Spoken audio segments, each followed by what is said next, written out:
আসসালামু আলাইকুম। পদ্মা নদী বাংলাদেশের যতগুলো নদী রয়েছে তার মধ্যে অতি রাগী একটি নদী এই পদ্মা নদী। বিশেষ করে বর্ষা মৌসুমে কিন্তু এই নদীটির রাগ বেড়ে যায়।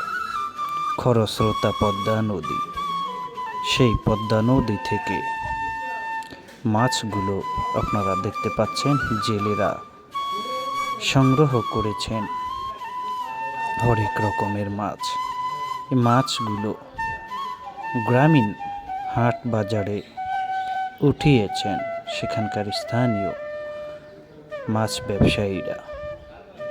বাংলাদেশের মধ্যে কিন্তু পদ্মা নদীর রূপালী ইলিশের ব্যাপক সুনাম রয়েছে। কেবল বাংলাদেশই নয়, পাশের রাষ্ট্র ভারতেও বাংলাদেশের চাঁদপুরের রূপালী ইলিশ এবং বরিশালের রূপালী ইলিশগুলো অনেক সুনামধন্য। এগুলো চলে যায় পৃথিবীর বিভিন্ন দেশে।